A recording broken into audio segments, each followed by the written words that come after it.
मैं उत्सव कुमार आप सभी का आपके अपने YouTube चैनल उत्सव मैथ्स में स्वागत करता हूं। आज की वीडियो में मैं आप सभी स्टूडेंट के लिए आरआरबी एनटीपीसी सीबीटी 2 लेवल 6 जिसका एग्जामिनेशन सेकेंड शिफ्ट यानी 3:30 PM से 5 PM के बीच में हुआ था, उसमें मैथ के कौन कौन से क्वेश्चन पूछे गए उन सारे क्वेश्चन को मैं यहाँ पर देखने वाला हूँ। ये सारे के सारे 100% ऑथेंटिक और जेन्युइन क्वेश्चन है, क्योंकि ये जो आंसर की है वो आपका एनटीपीसी सीबीटी 2 9 मई 3:30 से 5 PM का है। तो आज के वीडियो में हम लोग मैथ के जितने भी क्वेश्चन पूछे गए थे उन सारे क्वेश्चन का हम लोग सॉल्यूशन करने वाले, क्योंकि इस टाइप के क्वेश्चन आपका जो एग्जामिनेशन होगा एनटीपीसी सीबीटी 2 लेवल 2, 3 और 5 का 12 जून से जो एग्जामिनेशन होगा उसमें मैथ के क्वेश्चन इस टाइप के आपके एग्जाम में देखने को ज़रूर मिलेंगे। इसलिए इस वीडियो को कंप्लीट देखिएगा। वीडियो को स्टार्ट करने से पहले अगर आपको हमारा वीडियो पसंद आए तो आप हमारे चैनल को सब्सक्राइब कर सकते हैं, साथ ही साथ इस वीडियो को अपने दोस्तों के साथ ज़्यादा से ज़्यादा शेयर कर सकते हैं। अगर आप 9 मई का पहला शिफ्ट का मैथ का पेपर सॉल्यूशन देखना चाहते हैं तो इसी चैनल पे मैं आपको ऑलरेडी करा चुका। आप वहाँ जाकर भी मैथ के क्वेश्चन का सारे के सारे क्वेश्चन को आप क्या कर सकते हैं, सॉल्व कर सकते हैं। जीके का भी करा चुका, आप उसे भी जाकर क्या कर सकते हैं, देख सकते हैं, क्योंकि आप सभी स्टूडेंट को बेहद ही बहुत ज़्यादा मदद करेगा लेवल 2, 3, 5 की तैयारी करने के लिए, क्योंकि अभी भी आपके पास 28 दिन समय बचा और किस टाइप के क्वेश्चन आपके एनटीपीसी सीबीटी 2 में पूछे जा रहे हैं आपको उसी लेवल की आपको अपनी तैयारी करनी है। क्योंकि सीबीटी 1 में जिस टाइप के क्वेश्चन पूछे गए थे, चाहे वो जीके का हो, मैथ का हो या रीजनिंग का हो, उस टाइप के क्वेश्चन आपके सीबीटी 2 में नहीं पूछे जा रहे। तो आइए दोस्तों आज के वीडियो को स्टार्ट करते हैं। सबसे पहला क्वेश्चन आपकी स्क्रीन के ऊपर नज़र आ रहा है। दो संख्याओं का योगफल 72 है। यदि उन संख्याओं का अनुपात 3:5 है तो दोनों संख्याओं के बीच धनात्मक अंतर ज्ञात कीजिए। तो दोनों संख्या का अनुपात दे रखा है, तो दोनों संख्या कितना यूनिट, दोनों संख्याओं का सम बताइए, तो 8 यूनिट, और 8 यूनिट का वैल्यू ही कितना दे रखा है, 72 दे रखा है। तो 1 यूनिट का वैल्यू कितना होगा, 1 यूनिट का वैल्यू हो जाएगा 9। आपसे पूछा है उन दो धनात्मक संख्याओं के बीच का अंतर, तो उन दो धनात्मक संख्याओं के बीच का जो अंतर है 2, 1 यूनिट का वैल्यू जो निकल के आया है 9, तो 2 यूनिट का वैल्यू कितना हो जाएगा, 18। 2 गुने 9 18 हो जाएगा। ये 18 ये आपका सही उत्तर है। आइए नेक्स्ट क्वेश्चन देखते हैं। तो अभी हम लोग जीके के क्वेश्चन देख चुके हैं, अब हमारा जो नेक्स्ट है मैथ। तो हमारा नेक्स्ट क्वेश्चन है, ए और बी किसी कार्य को 18,750 रुपये में करने का ठेका लेते हैं। ए इस कार्य को 20 दिन में पूरा करता है, बी इस कार्य को 30 दिन में पूरा करता है और सी की सहायता से वे इस कार्य को 8 दिन में पूरा करते हैं। तो सी को उसके कार्य के अनुपात में कितना भुगतान किया जाना चाहिए। देखिए, ए किसी कार्य को कितना दिन में कर रहा है, 20 दिन में कर रहा है। बी किसी कार्य को कितना दिन में कर रहा है, 30 दिन में कर रहा, और ए प्लस बी प्लस सी तीनों मिलकर इस कार्य को कितने दिन में कर रहे, 8 दिन में कर रहे। तो तीनों का एलसीएम लेंगे तो 60 120 होगा इसका एलसीएम। तो ए 20 दिन में 120 काम कर रहा था, ए की एफिशिएंसी 6, बी की एफिशिएंसी 4 और ए प्लस बी प्लस सी की एफिशिएंसी 8, 15 8 120, यानी ए प्लस बी प्लस सी की एफिशिएंसी 15 हो गया, बी की 4 और 6 का ए का 6 हो गया। तो बताइए ए और बी का 10 हो गया, तो सी का कितना होगा, 5 होगा। इसको सिर्फ हम लिख लेते हैं कि ए की एफिशिएंसी 6, बी की एफिशिएंसी 4 और सी का एफिशिएंसी 5। अब बताइए जो जिस एफिशिएंसी के साथ कार्य कर रहा उसको उसी के अनुसार पैसा मिलेगा, यानी 18,750 रुपया, 6 4 10 5 15 यूनिट का ही वैल्यू कितना दे रखा है, 18,750। क्योंकि जो जितना ज़्यादा काम करेगा उसको ज़्यादा पैसा मिलेगा, यानी ए को 6 यूनिट पैसा मिलेगा, बी को 4 यूनिट पैसा मिलेगा और सी को 5 यूनिट पैसा मिलेगा, यानी 15 यूनिट का वैल्यू 18,750 रुपया है। तो 1 यूनिट का वैल्यू कितना होगा, 15 एकम 15, 15 दूनी 30, 15 पचे 75, यानी 1 यूनिट का वैल्यू हो गया 1250। सी का एफिशिएंसी कितना यूनिट था, 5 यूनिट, 1 यूनिट का वैल्यू 1250, तो 5 यूनिट का वैल्यू हो जाएगा 6250 रुपये, यानी इसका सही उत्तर आपका ऑप्शन नंबर 4 होगा। अब हम लोग नेक्स्ट क्वेश्चन देखते हैं। नेक्स्ट क्वेश्चन कर रहा है 36 सेंटीमीटर लंबाई और 16 सेंटीमीटर चौड़ाई वाली एक आयताकार धात्विक शीट है। अब उससे क्या किया गया, 6 सेंटीमीटर, 4 सेंटीमीटर और 2 सेंटीमीटर त्रिज्या वाली 3 वृत्ताकार प्लेट को क्या कर दिया गया, काट कर निकाला गया। यदि धात्विक शीट के शेष भाग का क्षेत्रफल एक वर्ग के क्षेत्रफल के बराबर, मतलब ये सब जो एरिया बचा हुआ है उसका एरिया एक वर्ग के एरिया के बराबर है, तो वर्ग के प्रत्येक भुजा की लंबाई ज्ञात करें। तो क्या करना है, कुछ नहीं करना है, इसका एरिया मतलब आयत का जो एरिया होगा 36 गुना 16 मतलब लंबाई गुना चौड़ाई, 16 सक 96 का 6 बाकी 9, 16 3 48 और 9 आपका कितना हो गया 576 सेंटीमीटर स्क्वायर आयत का एरिया। अब इसमें से क्या किया गया, तीन एरिया मतलब 22/60 इंटू तीनों वृत्त का एरिया को हमको क्या करना पड़ेगा, जोड़ना पड़ेगा। तो 6 का स्क्वायर 36 + 16, 36 + 16 + 4, 36 4 40 और 16 56 हो गया, 7 8 56, 22 8 8 दूनी 16, 8 दूनी 16 1 17, 176। यानी जो तीन धात्विक सीट वृत्ताकार प्लेट जो काट कर निकाला गया उसका जो एरिया 176 सेंटीमीटर स्क्वायर है और आयत का एरिया 576 सेंटीमीटर स्क्वायर है। तो बचा हुआ एरिया क्या होगा, 576 सेंटीमीटर स्क्वायर में से 176 सेंटीमीटर स्क्वायर घटा देंगे तो निकल के आएगा आपका 400 सेंटीमीटर स्क्वायर। अब जो बचा हुआ धात्विक सीट का एरिया है ये कह रहा है ये वर्ग के क्षेत्रफल के बराबर, और वर्ग का क्षेत्रफल जो होता है भुजा स्क्वायर, यानी भुजा स्क्वायर बराबर हो गया 400 सेंटीमीटर स्क्वायर। तो भुजा कितना हो जाएगा, भुजा होगा स्क्वायर रूट अंडर 400 का वैल्यू लेंगे, स्क्वायर रूट 400 जिसका वैल्यू 20 सेंटीमीटर निकल के आएगा, यानी इसका सही उत्तर आपका ऑप्शन नंबर 1 होगा। आइए नेक्स्ट क्वेश्चन देखते हैं।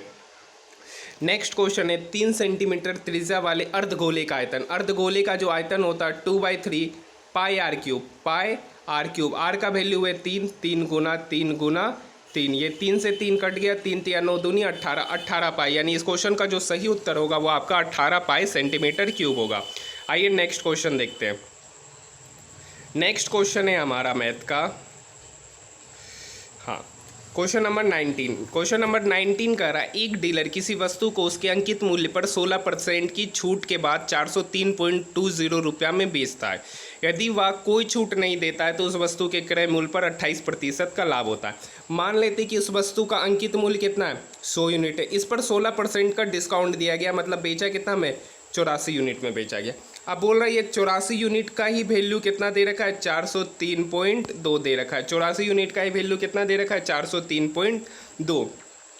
तो यहाँ से हमको 1 यूनिट का वैल्यू निकालना है, यहाँ से हमको 1 यूनिट का वैल्यू निकालेंगे तो 421, उसके बाद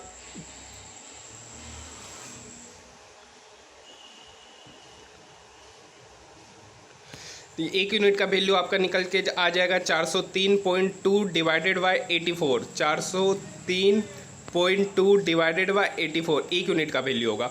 अब क्या कह रहा है कि एक डॉलर मतलब अब इस पर कोई छूट नहीं दिया जा रहा, यानी 100 यूनिट पर जो हम 16% का छूट दे के 84 में बेच रहे थे, अब बार कोई छूट नहीं दिया जा रहा, मतलब 100 यूनिट पर बेच दिया जा रहा है।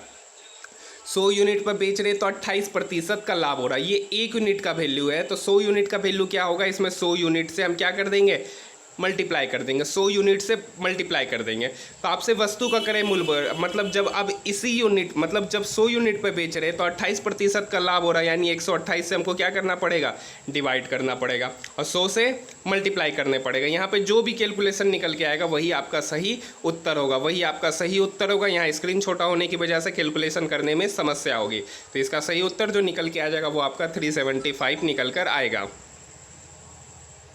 नेक्स्ट क्वेश्चन है 30 मीटर ऊंची एक मीनार के शीर्ष से एक व्यक्ति भूतल पर खेल रहे किसी बच्चे को 30 डिग्री के अपनमन कोण पर देख रहा है। मीनार के पाद बिंदु और बच्चे के बीच की दूरी ज्ञात कीजिए। कह रहा है 30 मीटर एक ऊंचा मीनार है, ये 30 मीटर एक ऊंचा मीनार है जो एक व्यक्ति भूतल पर खेल रहे किसी बच्चे को 30 डिग्री के अवनमन कोण पर देख रहा है, यानी यहाँ पर जो 30 डिग्री का एंगल बन रहा है। तो मीनार के पाद बिंदु और बच्चे के बीच की दूरी ज्ञात करें। मीनार के पाद बिंदु और बच्चे के बीच की दूरी क्या होगा। अब बताइए 30 डिग्री का वैल्यू दे रखा है, यानी हमको निकालना है मीनार के पाद और उस बच्चे के बीच की दूरी, ये निकालना है। अब हम आपको हाइट एंड डिस्टेंस जब पढ़ाए थे तो वहाँ पर रेशियो मेथड से विदाउट पेन क्वेश्चन को सॉल्व करते थे, यानी 1 यूनिट का वैल्यू 30 मीटर दे रखा है तो ये √3 यूनिट होगा, जिसका वैल्यू 1 यूनिट का वैल्यू 30 मीटर तो √3 यूनिट का वैल्यू होगा 30 √3 मीटर होगा। इसका सही उत्तर है। आइए next question. Height and distance मैं आपको ऑलरेडी इस चैनल पे पढ़ा चुका हूँ, आप देखना चाहते हैं तो आप मुझे कमेंट सेक्शन में ज़रूर बताइएगा, तो मैं हो सकता हूँ कि आपके लिए फिर से उस टॉपिक को फिर से पढ़ा दूँ। नेक्स्ट क्वेश्चन है हमारा आज का मैथ का।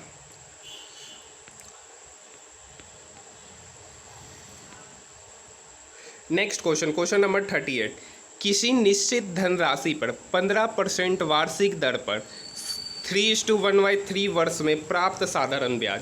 समान धनराशि पर 12% वार्षिक दर पर इतना वर्ष में प्राप्त साधारण ब्याज से 1840 रुपये कम है, तो धनराशि ज्ञात कीजिए। मान लीजिए कि जो धनराशि है वो पी है, पी पर 15% के दर से 3:1/3% मतलब 10/3 वर्ष गुना 100।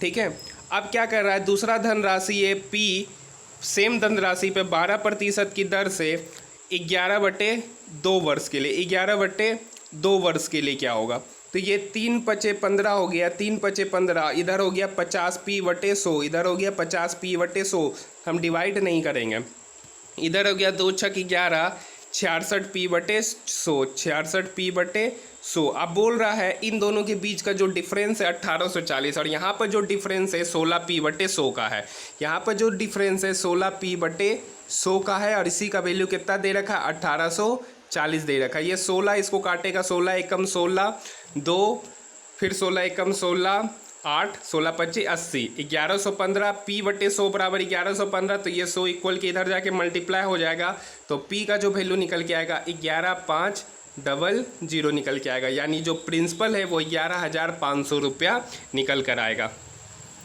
नेक्स्ट क्वेश्चन आज का,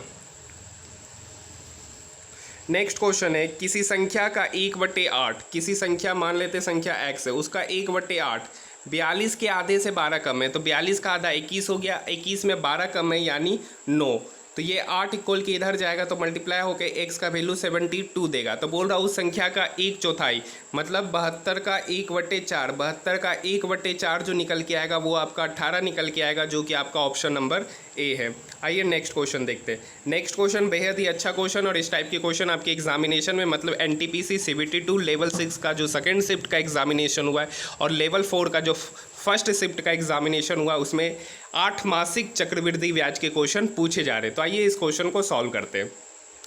सबसे पहले क्वेश्चन पढ़ते हैं, जब ब्याज की गणना 8 मासिक चक्रवृद्धि आधार पर की जाती है तो 7800 रुपये की धनराशि x% वार्षिक दर से 2 वर्ष में 10,381.80 रुपया हो जाता है, 10,381.80 रुपया हो जाता है।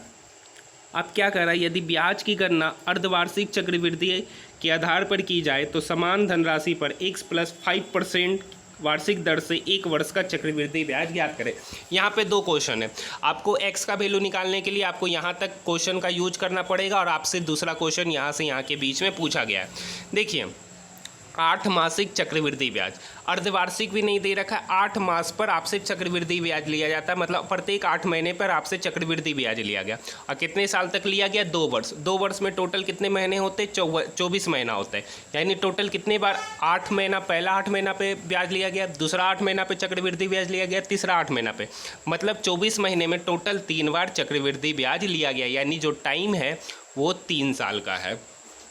और रेट क्या होगा, x% का रेट है कितने महीने के लिए, 8 महीने के लिए, तो 8 महीना डिवाइडेड बाय, चूँकि जो भी होता है वो वार्षिक होता है, तो 8/12 इधर करेंगे, 4 दूनिया 8, 4 तिया 12, यानी जो रेट ऑफ इंटरेस्ट है वो आपका 2x/3% है। रेट ऑफ इंटरेस्ट जो है 8 महीने में 2x/3% है, क्योंकि ये वार्षिक 1% वार्षिक है, जबकि आपका रेट ऑफ इंटरेस्ट है 8 महीने पे लिया जा रहा है, यानी 2x/3% से लिया जा रहा है।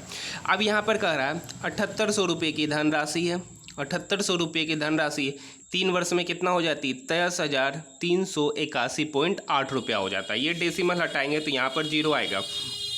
अब इसको दोनों तरफ काटेंगे, इसको दोनों तरफ काटेंगे, तो सबसे पहले हम इसको काटेंगे 3 से, नहीं 3 से नहीं, 78 है ना, तो 78,000 इधर 10,381 है, तो सबसे पहले हम काटेंगे 13, ये आपका कटेगा 2 से काटेंगे तो इधर हो गया 39,000, इधर हो गया 39,000, और इधर काटेंगे तो 51909 हो गया। फिर इसको काटेंगे तो ये हो जाएगा 13,000, और इधर आपका निकल के आ जाएगा यहाँ 3 से काटेंगे तो इधर हो गया 17, 17 × 51, 17, 303। अब इसको 13 से काटेंगे तो इधर हो जाएगा 1000 और इधर आपका निकल के आ जाएगा 17, 303, यानी 13 से काटेंगे तो 13, 31 निकल के आएगा। ठीक है, तो इधर हो गया 1000 और इधर हो गया 1331। ये 3 वर्ष में हो रहा है, तो 1 वर्ष में होगा तो क्यूब रूट ले लेंगे। क्यूब रूट इधर भी होगा, इधर भी क्यूब रूट होगा, तो इसका अनुपात हो जाएगा 10:11। 10:11 यानी यहाँ पर जो रेट ऑफ इंटरेस्ट है 10 से 11 हो रहा है। बढ़ कितना रहा है? 10 से 11 1 वर्ष में। तो 1 बढ़ रहा है कितना में? 10 पे, तो 100 पे कितना? तो 10 दहें के 100। ये 10% निकल के आ रहा है। ये 10% किसका वैल्यू? 2x/3 का वैल्यू 10% है। तो ये 2 इस 10 को काटा 5 बार में और ये 5 इस 3 से मल्टीप्लाई होके कितना हो गया? 15। यानी x का जो वैल्यू पता चल गया वो कितना है? 15%। x का जो वैल्यू पता चल गया वो कितना है? 15%। अब आइए नेक्स्ट लाइन पढ़ते हैं।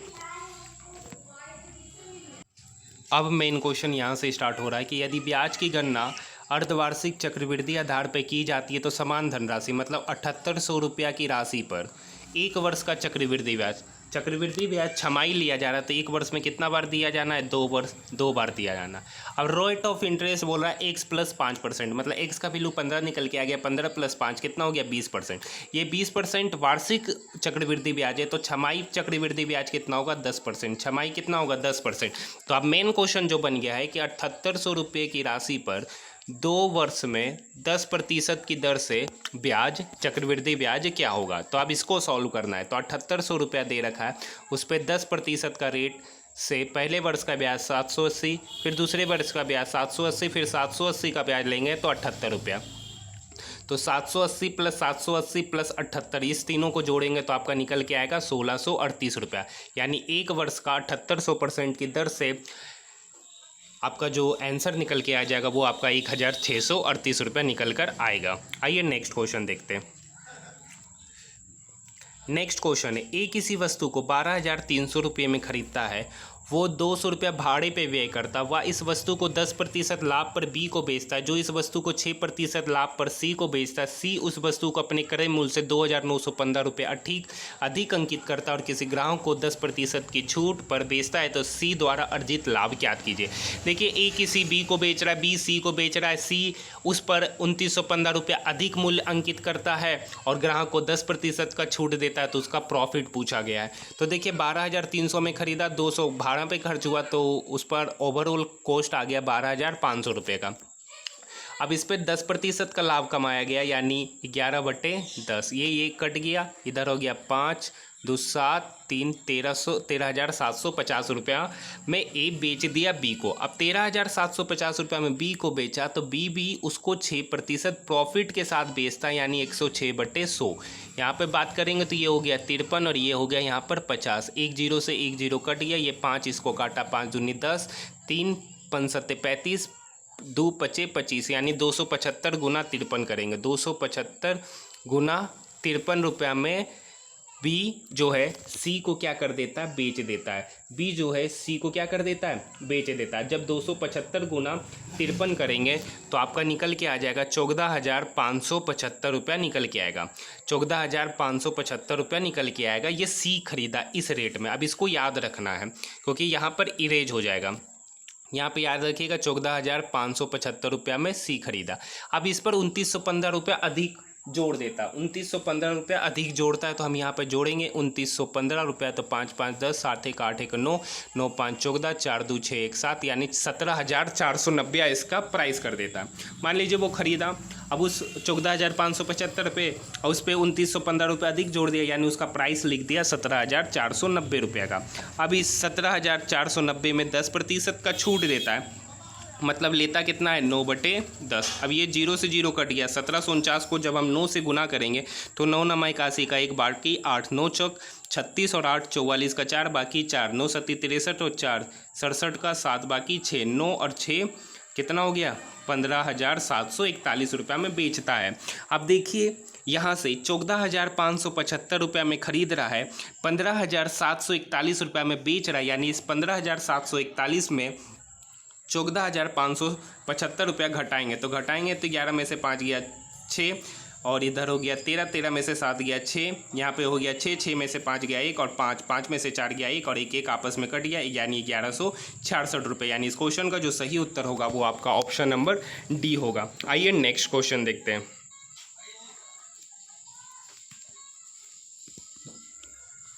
नेक्स्ट क्वेश्चन है हमारा, एक त्रिभुज के आधार की लंबाई संगत ऊंचाई से 6 सेंटीमीटर अधिक है। यदि त्रिभुज का क्षेत्रफल 108 सेंटीमीटर स्क्वायर है तो त्रिभुज के आधार की लंबाई ज्ञात कीजिए। आधार की लंबाई संगत ऊंचाई से 6 सेंटीमीटर अधिक है। मान लीजिए कि उसकी ऊंचाई कितना है, x है, तो लंबाई कितना हो जाएगा, x + 6 हो जाएगा। अब h दे रखा है, l दे रखा है, आधार दे रखा है, तो त्रिभुज का क्षेत्रफल क्या होता है, 1/2 इंटू आधार इंटू ऊंचाई, यानी x इंटू x + 6। इसी का वैल्यू कितना दे रखा है, 108 दे रखा है। कितना दे रखा है, 108। ये 108 इक्वल की इधर आएगा तो मल्टीप्लाई हो जाएगा और x के साथ मल्टीप्लाई होके x² और x 6 के साथ मल्टीप्लाई होके 6x, और ये 108 के तरफ 2 जाके मल्टीप्लाई हो गया तो कितना हो गया, 216। अब हम इसको ऑप्शन के अनुसार चेक करेंगे। तो त्रिभुज के आधार की लंबाई ज्ञात करें। चलिए पुट करते हैं यहाँ पे, छक्का का 36 और 6 6 16, नहीं 9 9 81 और 9 6 54, ये भी नहीं होगा। या तो हम इसको सॉल्व करेंगे, इधर हो जाएगा x² + 6x - 216 = 0। अब ये क्वाड्रेटिक इक्वेशन बन रहा है, इस क्वाड्रेटिक इक्वेशन को सॉल्व करेंगे, वहाँ से हमको x का वैल्यू निकल कर आएगा। जो भी x का वैल्यू निकल के आएगा, हम आधार की लंबाई क्या माने हैं, x + 6 माने हैं, जो भी x का वैल्यू निकल के आएगा उसमें 6 जोड़ देंगे, वही आपका क्या होगा, सही उत्तर होगा। क्योंकि उस क्वाड्रेटिक इक्वेशन को सॉल्व करना है, सॉल्व करने के बाद जो भी रिजल्ट आएगा वही आपका सही उत्तर होगा। आइए नेक्स्ट क्वेश्चन देखते हैं। नेक्स्ट क्वेश्चन है, रेणु के प्राप्तांक। रेणु के प्राप्तांक गलती से 9 के स्थान पर 99 के रूप में अंकित कर दिया जाता है। इस गलती के कारण कक्षा के औसत प्राप्तांक वास्तविक औसत से 2.25 अधिक हो जाता है। देखिए क्या हुआ, एक क्लास में बहुत सारे बच्चे, सबके अलग अलग मार्क्स आए और उसका औसत निकाला गया और उस क्लास का औसत मार्क कुछ निकल के आया। अब गलती से क्या हुआ, एक बच्चा 9 मार्क्स लाया और उसका गलती से 99 जोड़ दिया गया। उसका मार्क्स गलती से क्या कर दिया गया, 99 जोड़ दिया गया। यानी उसका जोड़ना चाहिए था 9 मार्क्स, लेकिन जोड़ कितना दिया गया, 99। कितना ज़्यादा जोड़ दिया गया, 90 मार्क्स ज़्यादा जोड़ दिया। अब इस 90 मार्क्स ज़्यादा जोड़ देने के कारण 2.25 औसत बढ़ गया, 2.25 औसत बढ़ गया। तो 90 डिवाइडेड बाय 2.25 गुना 100 करेंगे तो यहाँ से क्या हो जाएगा, ये 9 इस 225 को काटेगा, 9 दूनी 18, 4 22, 9 5 45, ये 25 इस 100 को काटेगा, 4 और 4 गुना 10 40। यानी इस क्वेश्चन का जो सही उत्तर हो जाएगा 40। ये हिट एंड ट्रायल, मतलब इसको बेसिक से क्वेश्चन को नहीं बनाया है। आइए नेक्स्ट क्वेश्चन देखते हैं। हाँ नेक्स्ट क्वेश्चन, ये क्वेश्चन भी बहुत ही अच्छा क्वेश्चन है। a + b का वह अधिकतम मान ज्ञात कीजिए जिसके लिए 8 अंकीय संख्या ये 15 से विभाज्य है। ये एक 8 अंकीय संख्या और ये 15 से विभाज्य है। अब बताइए कोई भी संख्या 15 से विभाज्य कब होगा, जब वह संख्या 3 और 5 दोनों से विभाज्य हो। जब वह संख्या 3 और 5 दोनों से विभाज्य हो। तो बताइए जो नंबर है 45, 23, a, 60, b, ये 3 और 5 से कब डिवाइड होगा। अब देखिए a और b का अधिकतम मान ज्ञात करना है। तो देखिए ये 5 से कब डिवाइड होगा, जब b क्या हो, 0 और 5 हो। जब b क्या हो, 0 और 5 हो। अब बताइए b का अधिकतम मान चाहिए, b का अधिकतम मान चाहिए, तो 0 तो होगा नहीं, तो होगा क्या, 5। यानी जो हमारा नंबर बनेगा 4 5 2 3 a 6 0 5। अब यहाँ पर इसका सम कीजिए। अब इसको 3 से डिवाइड, 3 से डिविजिबिलिटी का नियम कहता है कि टोटल डिजिट का सम अगर 3 से डिवाइड है तो वो नंबर भी 3 से डिवाइड होगा। तो 5 4 9 2 11 3 14 6 20 5 25, 25 प्लस a। अब बताइए 25 प्लस a का मैक्सिमम मान क्या होगा जब वो 3 से डिवाइड हो। तो a का मैक्सिमम मान यहाँ पर देखिए 2 रखते हैं तो 25 + 2 27 डिवाइड हो रहा है 3 से। a का मान यहाँ पर 5 भी रखेंगे तो 25 + 5 30, ये भी डिवाइड हो रहा है। यानी a का पॉसिबिलिटी एक तो 3 आया, एक 5 और एक 8, 25 + 8 33, 3 से डिवाइड हो रहा है। तो a का 3 वैल्यू निकल के आ रहा है, 3 5 और 8। इसमें मैक्सिमम वैल्यू क्या है, 8। तो a का मैक्सिमम वैल्यू, क्योंकि मैक्सिमम बोल रहा है तो a का मैक्सिमम वैल्यू 8 और b का मैक्सिमम वैल्यू 5। अब उस दोनों का सम पूछ रहा है, यानी 8 + 5 कितना हो जाएगा, 13। यानी इस क्वेश्चन का सही उत्तर option number B. Next question, next question दे रखा है x बराबर 2 plus root three upon 2 minus root three. सबसे पहले अंश और हर में परिमेयकरण करेंगे। तो परिमेयकरण करने का मतलब है कि यहाँ पर जो नीचे वाले का साइन रहता है सिर्फ साइन को क्या कर देते, ऊपर नीचे बदल देते और उसी से ऊपर नीचे मल्टीप्लाई कर देते। तो ऊपर नीचे 2 प्लस रूट थ्री से मल्टीप्लाई कर देंगे तो ऊपर हो जाएगा a plus B into A plus B का होल स्क्वायर, नीचे हो जाएगा a minus B into A plus B A square minus B square. ऊपर a प्लस बी का होल स्क्वायर करेंगे 2 का स्क्वायर 4 रूट थ्री का square 3 plus 2 root A B यानी 4 रूट थ्री हो जाएगा। नीचे बात करेंगे तो 2 का स्क्वायर 4 4 माइनस 3 यानी 1 4 प्लस 3 7 7 प्लस 4 रूट थ्री यानी x का मान इसको जब सॉल्व करेंगे तो क्या आएगा 7 प्लस 4 रूट थ्री। अब ये x का मान यहाँ पे पुट कर देंगे, माइनस 7 का स्क्वायर करना है तो ये 7 से 7 कट गया, 4 रूट थ्री का स्क्वायर करेंगे तो 4 रूट थ्री का स्क्वायर 4 चौक 16 और रूट थ्री का स्क्वायर 3 तो 16 गुना 3 कितना हो जाएगा 48 हो जाएगा। यानी इस क्वेश्चन का जो सही उत्तर होगा वो आपका ऑप्शन नंबर 3 होगा। आइए नेक्स्ट क्वेश्चन देखते हैं। नेक्स्ट क्वेश्चन बेहद ही आसान क्वेश्चन है। 81 पर पावर 0.16 और यहाँ पर पावर है 3 पर पावर 0.36।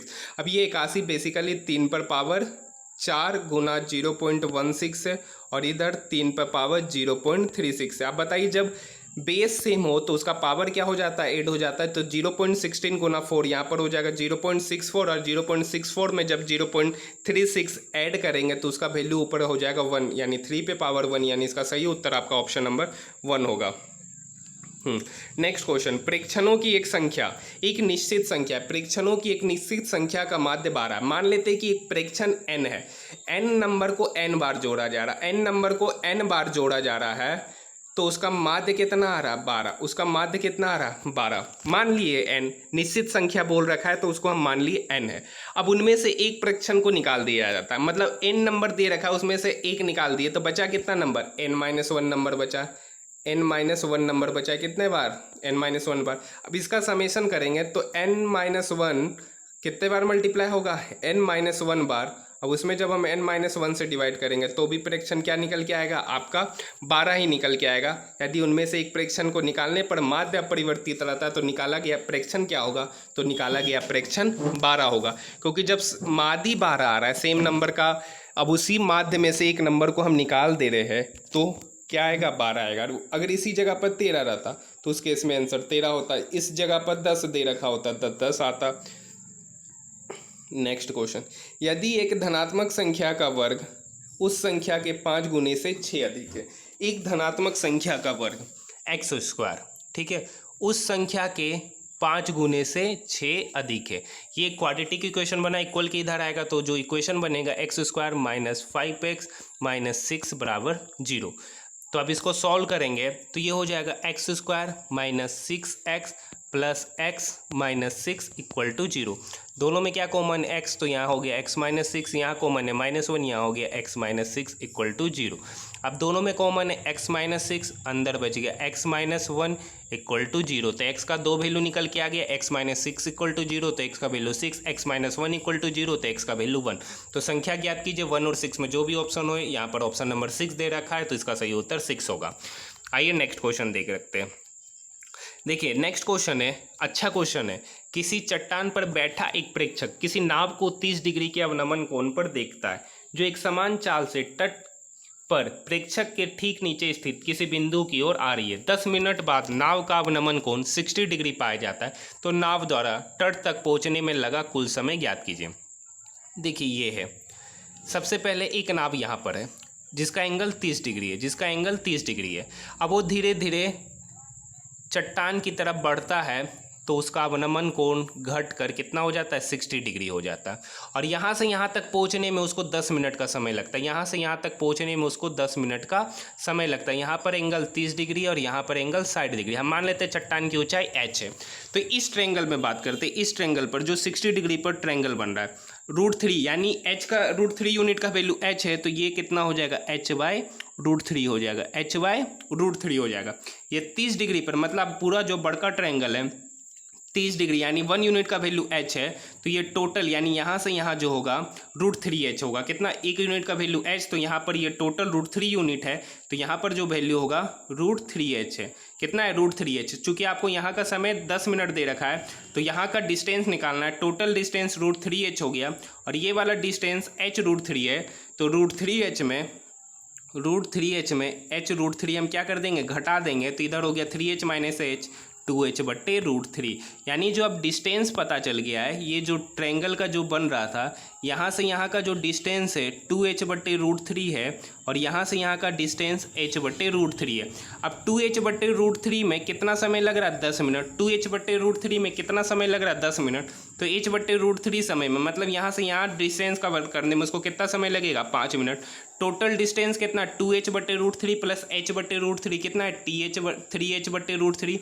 h बट्टे √3 डिस्टेंस कवर करने में 5 मिनट लगता है, तो 3h बट्टे √3 समय 3h बट्टे √3 डिस्टेंस कवर करने में कितना लगेगा, 3 गुना कर देंगे तो 5 का 3 गुना हो जाएगा 15 मिनट। यानी इस क्वेश्चन का जो सही उत्तर होगा वो आपका 15 मिनट होगा। आइए नेक्स्ट क्वेश्चन देखते हैं। नेक्स्ट क्वेश्चन, किरण की शादी 20 वर्ष पहले हुई थी। आज किरण की आयु उसकी शादी के समय उसकी आयु के 11/7 गुनी है। मान लेते जब किरण की शादी हुई थी, तो किरण की जब शादी हुई थी उस समय उसकी आयु x वर्ष थी, और किरण की शादी 20 वर्ष पहले हुई थी, तो यानी अभी उसकी आयु कितना होगा, x प्लस 20 वर्ष होगा। क्योंकि जब किरण की शादी हुआ था तो उस समय उसकी आयु x वर्ष मान लिए, और किरण की शादी वर्तमान से 20 वर्ष पहले हुआ था, तो अभी उसकी वर्तमान आयु कितनी होगी, x प्लस 20। इसको याद रखना है, ये शादी के समय का आयु है और ये वर्तमान आयु है। ठीक है, आप क्वेश्चन पढ़ते हैं। आज किरण की जो आयु, आज किरण की आयु x प्लस 20 है। शादी के समय की आयु यानी x का कितना गुना था, 11/7 गुना था। बस इसी को सॉल्व करना है। ये 7 इधर आके मल्टीप्लाई होगा, तो 7x 20 के साथ 7 मल्टीप्लाई हो गया तो 140, और इधर हो गया 11x। ये 7x इक्वल के इधर आया तो 4x हो जाएगा। 4x बराबर 140, 4x बराबर 140। तो x कितना होगा, x बराबर हो जाएगा 140 डिवाइडेड बाय 4, यानी 4 तिया 12, 1 2 4 पचे 20, यानी x का वैल्यू पता चल गया 25। सॉरी 140 बाय 4, 4 तिया 12, 35, यानी x का वैल्यू कितना पता चल गया, 35 वर्ष। ये 35 वर्ष हम x क्या माने थे, शादी के समय आयु। वर्तमान में उसकी आयु कितनी हो जाएगी, 35 प्लस 20, x प्लस 20 यानी 55 वर्ष।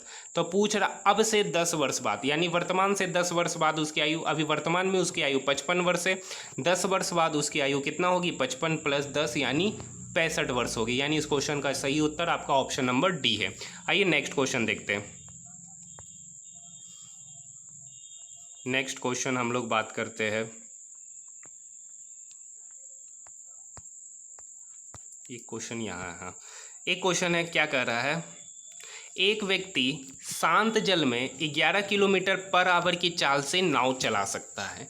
एक आदमी शांत जल में, शांत मतलब नाव का जो चाल है वो 11 किलोमीटर पर आवर है। धारा का चाल 5/6 मीटर पर सेकंड दे रखा, 5/6 मीटर पर सेकंड। इसको किलोमीटर पर आवर में कन्वर्ट करने के लिए हमको क्या करना पड़ेगा, 18/5 से मल्टीप्लाई करना पड़ेगा। तो ये 6 तिया 18, 3, ये 5 से 5 कट गया, यानी बोट का चाल पता चल गया 11 किलोमीटर पर आवर, और नाव का चाल पता चल गया 3 किलोमीटर पर आवर। 5/6 गुना 18/5, हाँ 3 किलोमीटर पर आवर। बोट का चाल पता चल गया और नाव का चाल पता चल गया, सॉरी बोट का चाल पता चल गया और शांत जल का धारा का चाल पता चल गया। अब क्या कर रहा है, धारा की विपरीत दिशा में 36 किलोमीटर की दूरी तय करने में लगा समय। तो समय पूछ रहा है, तो दूरी बट्टे चाल 36 किलोमीटर। अब चूंकि यहाँ पर विपरीत दिशा में जा रहा है, नाव इधर आ रहा है और धारा इधर जा रहा है, धारा का प्रभाव इधर है और नाव इधर जा रहा है, तो यहाँ पर दोनों का जो स्पीड होगा वो घट जाएगा। तो नाव का स्पीड 11 किलोमीटर पर आवर है और धारा का चाल 3 किलोमीटर पर आवर। 11 में से 3 घटा देंगे तो कितना होगा, 8 kilometre per hour. Kilometre kilometre cut गया, आवर बचा 8 चौक 32, 4 0 मतलब 4 घंटा। और देखिए 36 डिवाइडेड बाय 4 करेंगे, जब 36 को हम 8 से डिवाइड करेंगे तो 8 चौक 32, 4 आएगा, 8 पचे 40, यानी 4.5 आवर लेगा, 4.5 आवर लेगा। 36 डिवाइडेड बाय 8 का मतलब है 4.5 आवर, यानी कहने का मतलब 4.5 घंटा। 4.5 घंटा कहने का मतलब आपका ऑप्शन नंबर 3, 4 घंटा 30 मिनट। यानी इस क्वेश्चन का जो सही उत्तर होगा वो आपका ऑप्शन नंबर 4 होगा। आइए नेक्स्ट क्वेश्चन हम लोग देखते हैं। नेक्स्ट क्वेश्चन कह रहा है, एक विद्यालय में कक्षाओं में 5, 6 और 7 में क्रमशः 360, 520 और 280 छात्र। इन छात्रा को एक यात्रा पर ले जाने के लिए बसों को किराया पर लेना है। यदि प्रत्येक बस में छात्रों की संख्या समान हो और प्रत्येक बस में एक ही कक्षा के छात्र हो तो प्रत्येक बस में बैठ सकने वाले छात्रों की अधिकतम संख्या क्या होगी। तो इस टाइप के क्वेश्चन बनाने के लिए हमको इसका क्या किया जाता है, एचसीएफ लिया जाता है। तो 360, 520 और 280 का आपको क्या करना है, एचसीएफ लेंगे। तो 280 और 360 का एलसीएम लेंगे, एचसीएफ लेंगे, जो निकल के आएगा उसको 520 के साथ एचसीएफ निकालेंगे। एचसीएफ इसका 40 निकल के आएगा, जो कि इस क्वेश्चन का सही उत्तर होगा। यानी कहने का मतलब है कि इस तीनों को हमको क्या लेना है, एचसीएफ लेना है तीनों नंबर का। नेक्स्ट क्वेश्चन, ये रीजनिंग का क्वेश्चन है।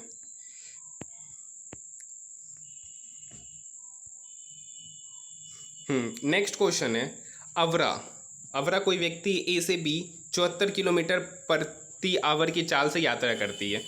74 किलोमीटर पर आवर की चाल से यात्रा करती है और बी से 111 किलोमीटर पर आवर की चाल से यात्रा करती है। तो इस दो तरफा यात्रा के दौरान उसकी औसत चाल क्या होगी। तो औसत चाल निकालने के लिए जो फॉर्मूला होता है 2xy/x + y kilometre per hour. तो यहाँ पर 2x 74 y 111 whole divided by x + y यानी 74 + 111, 4 1 5 7 1 8 185 185 8 5 13 1 14। अब यहाँ पर इसको क्या करना है, कैलकुलेट करना है। कैलकुलेट करने पर बस यहाँ पे गुना भागा करना है। गुना भागा करेंगे तो आपका उत्तर कितना निकल के आ जाएगा, 88.8 किलोमीटर पर आवर निकल कर आ जाएगा। मैं यहाँ थोड़ा सा कैलकुलेशन इसलिए नहीं करता हूँ क्योंकि स्क्रीन छोटा होने की वजह से कैलकुलेशन करने में थोड़ी सी समस्या होती है, इसलिए मैं कैलकुलेशन नहीं करता हूँ। आपको कहता हूँ कि आप कैलकुलेशन कर सकते हैं। मैं सिर्फ यहाँ पर कंसेप्ट बताने की कोशिश कर रहा हूँ और इस टाइप के क्वेश्चन को कैसे कम सेकंड में बनाएंगे। नेक्स्ट क्वेश्चन है, जब 11, 15, 20 और 30 में से प्रत्येक से के घटाया जाता है तो इस क्रम में प्राप्त संख्याएं समानुपात में होती है। तो 2k + 2 और 3k² के बीच मध्यानुपाती ज्ञात कीजिए। अगर क्वेश्चन देखें यहीं तक होता, ये आपसे नहीं पूछा जाता तो हम इस क्वेश्चन को ऑप्शन से क्या कर लेते, सॉल्व कर लेते। लेकिन ऑप्शन से ये क्वेश्चन अभी सॉल्व नहीं होगा। यहाँ पर प्रत्येक में से हमको k घटाना पड़ेगा। 11 - k/15 - k इधर बराबर हो जाएगा 20 - k/30 - k। अब आपको क्रॉस मल्टीप्लिकेशन करना, 30 - k गुना 11 - k और इधर करना 15 - k गुना 20 - k। तो 11 गुना 30 करेंगे तो इधर हो जाएगा 330। 11 को -k के साथ -11k और -k 30 के साथ मल्टीप्लाई होगा तो -30k और -11k यानी ये हो जाएगा -40k और इधर माइनस माइनस प्लस हो जाएगा तो k² इक्वल टू इधर होगा 20 - k गुना 15 - k को आपस में मल्टीप्लाई करना। तो 20 गुना 15 करेंगे तो इधर हो जाएगा 300 और ये -15k -20k यानी हो गया -35k और इधर हो गया प्लस -k प्लस k²। ये k² से k² कट गया। यहाँ देख सकते हैं -40k, यहाँ -35k है, सॉरी -41k होगा। 11k और 30k -41k होगा। ये 41k इक्वल के इधर आएगा तो +41k हो जाएगा। तो +41k में से 35k चला गया तो आ गया 6k। क्या आ गया, 6k। इधर 330 है, इधर 30 है। 330 में से 300 चला गया तो बचा कितना, 30। यानी 6k का जो वैल्यू निकल के आ गया 30 निकल के आ गया। तो k कितना निकल के आ गया, 5 k का वैल्यू। अब हमको नेक्स्ट क्वेश्चन पूछ रहा है कि 2k + 2 यानी 5 दूनी 10 दूनी 12। यहाँ पे पुट कीजिए 25 25 या 75।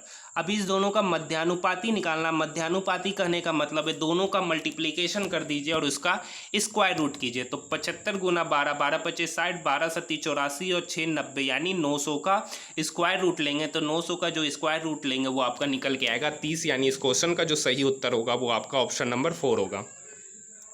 Next question number 83। 25 संख्याओं का औसत 48.2 है।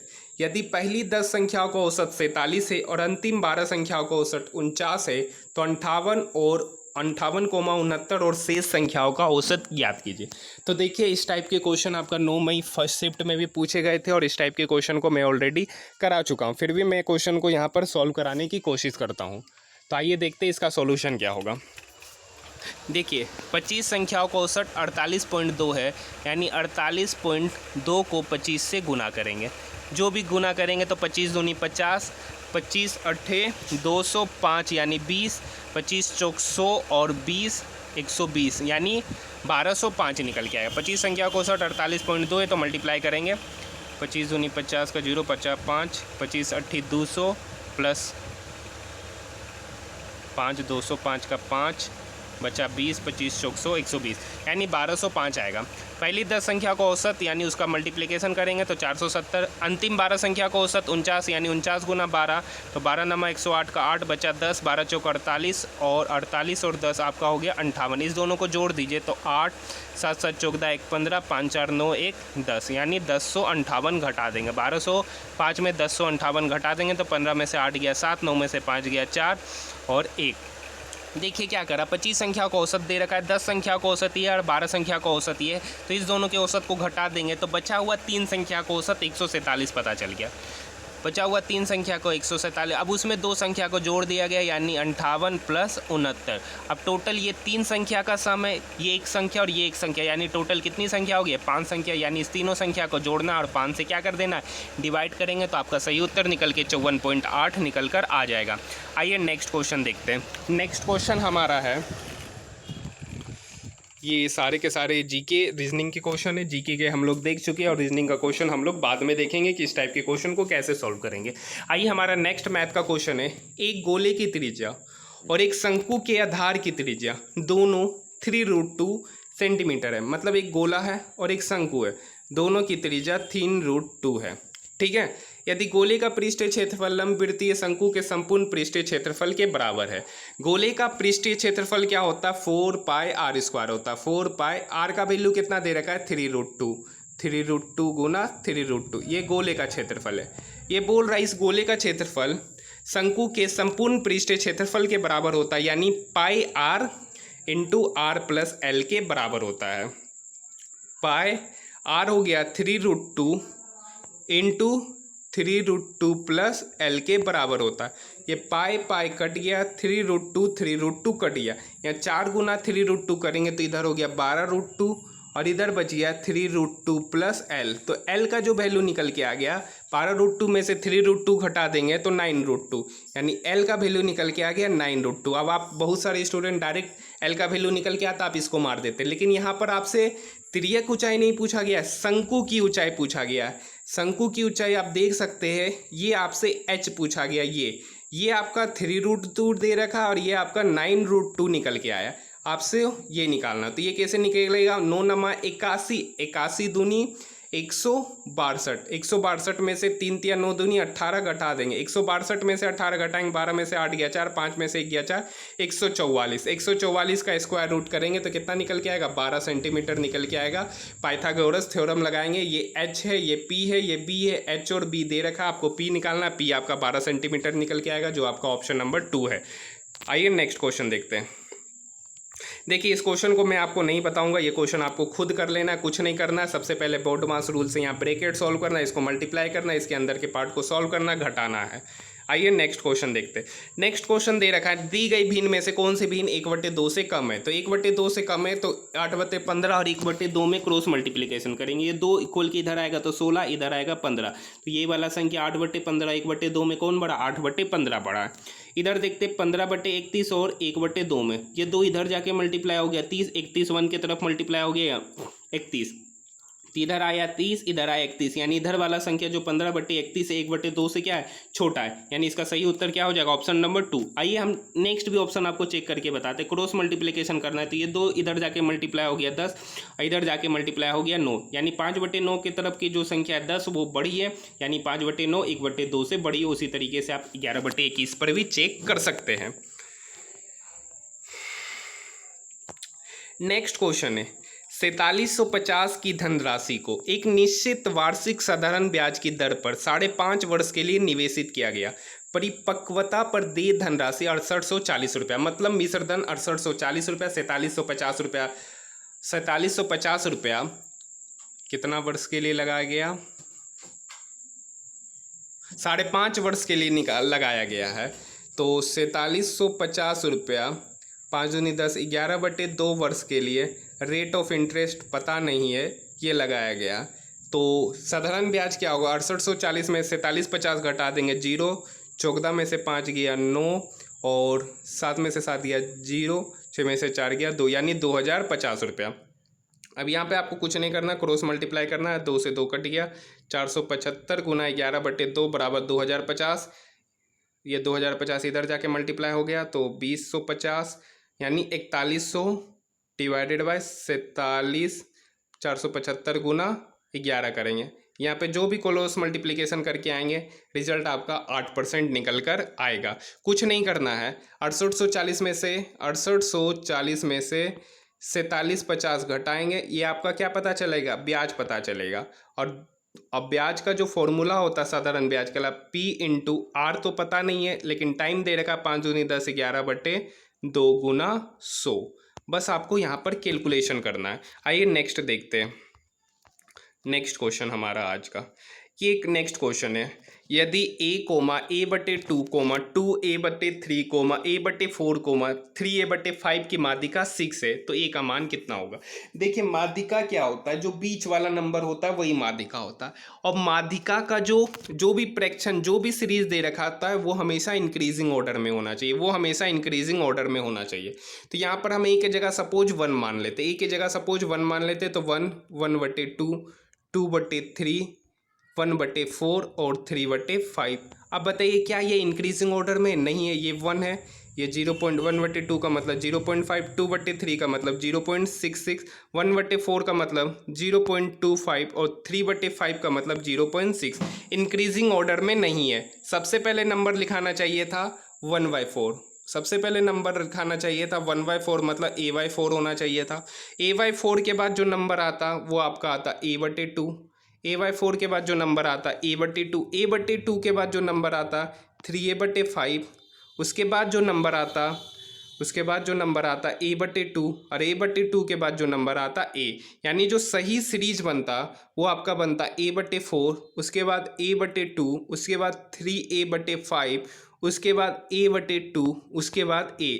यानी ये एक इंक्रीजिंग ऑर्डर में सीरीज बनता, ये एक इंक्रीजिंग ऑर्डर में सीरीज बनता। अब यहाँ पर टोटल नंबर 1 2 3 4 5, 5 नंबर दे रखा है तो माध्यिका निकालना आसान हो जाएगा, क्योंकि ओड नंबर है तो ओड नंबर का जो माध्यिका होता है बीच वाला होता है। बीच वाला टर्म में 3a/5, बीच वाला टर्म में 3a/5 और इसी का वैल्यू कितना दे रखा है, 6 दे रखा है। यानी 3 दूनी 6 और ये 5 इक्वल की इधर आके मल्टीप्लाई हो जाएगा तो 5 गुना 2 यानी 10। यानी ए का वैल्यू कितना होना चाहिए, 10 होना चाहिए इस क्वेश्चन का, जो कि सही उत्तर है। आइए नेक्स्ट क्वेश्चन देखते हैं।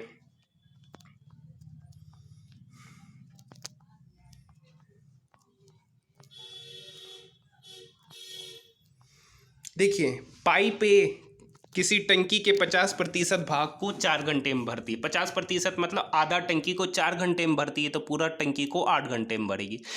पाइप बी उसी टंकी को पूर्ण रूप से 12 घंटे में भरती है। बी जो है उसी टंकी को 12 घंटे में भरती है। दोनों का एलसीएम हो जाएगा 24, 24, 12 दूनी 24।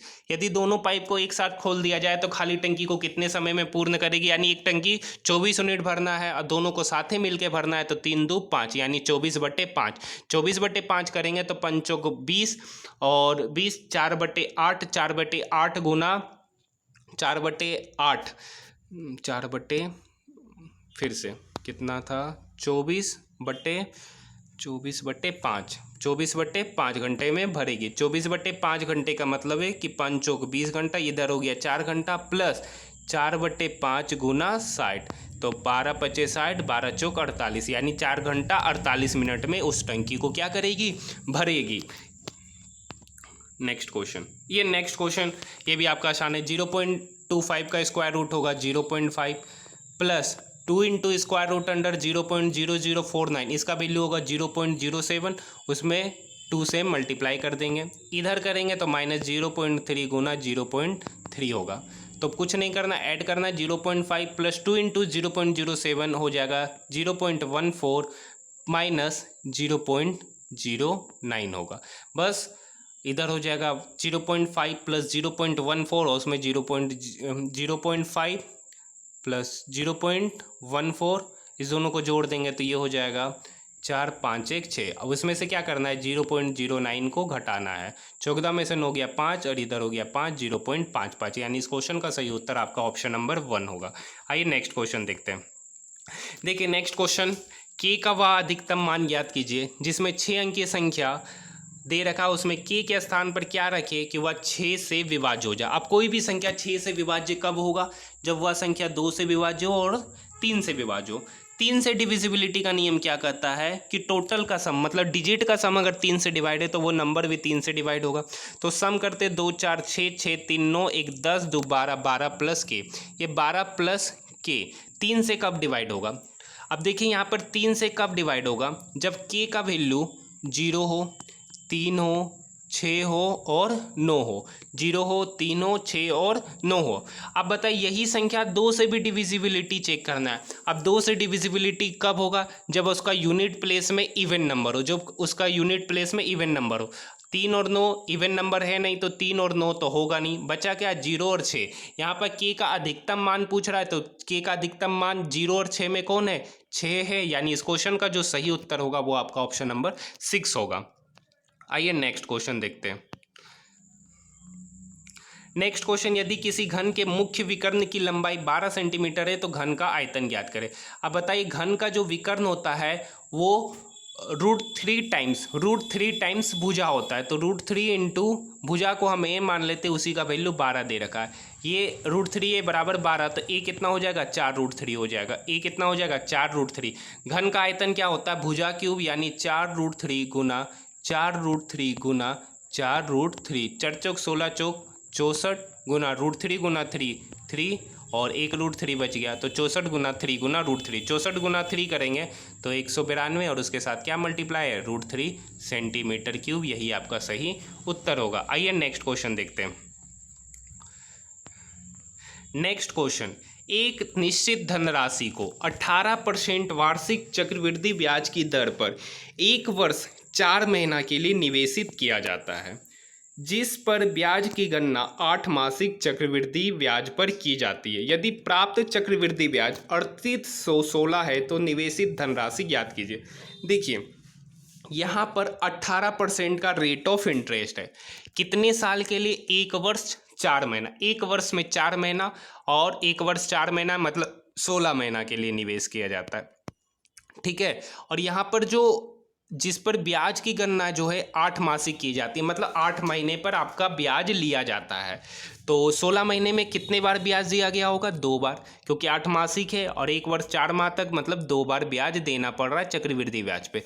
रेट ऑफ इंटरेस्ट क्या हो जाएगा? 18, 8 मासिक है तो 8/12, 6 दूनी 12, 6 तिया 18, 2 चौक 8 यानी 12%। 8 मासिक मतलब 8 महीने पे वो किस परसेंट की दर से ब्याज चुकाएगा? 12%। ये 18% वार्षिक है, तो 8 महीने पर किस रेट ऑफ इंटरेस्ट से ब्याज देगा? 12% की दर से। तो अब आपका क्वेश्चन हो गया कि 12% की दर से 2 वर्ष में जो ब्याज चुकाया जाता है वो 3816 रुपया चुकाया जाता है। तो धनराशि क्या है? 12% का फ्रैक्शन वैल्यू जो होगा वो आपका 3/25 होगा। 2 वर्ष के लिए निकालना है तो डिनोमिनेटर का स्क्वायर कर देंगे तो 25 का स्क्वायर कितना होगा? 625 यूनिट होगा। मान लिया कि प्रिंसिपल कितना यूनिट, यानी जो धनराशि वो 625 यूनिट है। 625 यूनिट का 3/25 करेंगे तो 25 25 25 गुना 3 75। पहले वर्ष का ब्याज 75 यूनिट, दूसरे वर्ष का ब्याज 75 यूनिट, फिर ब्याज पे ब्याज लिया जाता है तो 75 का 3/25 करेंगे तो कितना हो जाएगा? 9 होगा। चक्रवृद्धि ब्याज 3816 दे रखा है। यहाँ पर चक्रवृद्धि ब्याज है 75 + 75 + 9, 75 + 75 150, 150 + 9 कितना हो गया? 159 हो गया। और 159 यूनिट का वैल्यू कितना दे रखा है? 3816 दे रखा है। अब इसी को तो डिवाइड करना, 3816 को हम 159 से क्या करते? डिवाइड करते हैं। तो 159 160 2 बार में लगेगा। 9 दूनी 18, 5 दूनी 10, 1 11, 2 का 2 1 3, 11 में से 8 गया 3, 7 में से 1 गया 6, 636। अब ये कितना बार में लगेगा? 4 बार में लगेगा। 9 36, 5 चौक 20, 1 3 23, 4 का 4 2 6, 636 पूरे बार में क्या हो गया? कट गया। यानी कितने बार में? 159 जो है 3816 को कितने बार में काटा? 24 बार में काटा। यानी 1 यूनिट का वैल्यू कितना पता चल गया? 24। तो 625 यूनिट का वैल्यू कितना होगा? 625 में हम 24 से क्या कर देंगे? गुना कर देंगे। तो 625 में जब 24 से गुना करेंगे तो आपका कितना निकल के आएगा? 15,000 निकल कर आएगा। यही आपका नेक्स्ट क्वेश्चन है। तो आज के वीडियो में हम लोग 9 मई सेकेंड शिफ्ट में टोटल मैथ के कितने क्वेश्चन पूछे गए, सारे क्वेश्चन का हम लोग यहाँ पर सॉल्यूशन देखे। जीके का भी सॉल्यूशन ऑलरेडी हम देख चुके हैं। अब हमारा जो नेक्स्ट वीडियो होगा वो हमारा होगा 10 मई पहला शिफ्ट का जीके का कंप्लीट एनालिसिस। उसके बाद हम लोग 10 मई का जो पहला शिफ्ट का जो मैथ का क्वेश्चन का एनालिसिस करेंगे। ये वीडियो पसंद आया है तो चैनल को सब्सक्राइब जरूर कर लीजिएगा, साथ ही साथ इस वीडियो को अपने दोस्तों के साथ शेयर जरूर कीजिएगा। और ये वीडियो लेवल 2 के मतलब ये वीडियो एनटीपीसी सीबीटी 2 लेवल 2, 3, 5 के स्टूडेंट के लिए बेहद ही इंपॉर्टेंट है। तो आज के लिए इतना ही, धन्यवाद।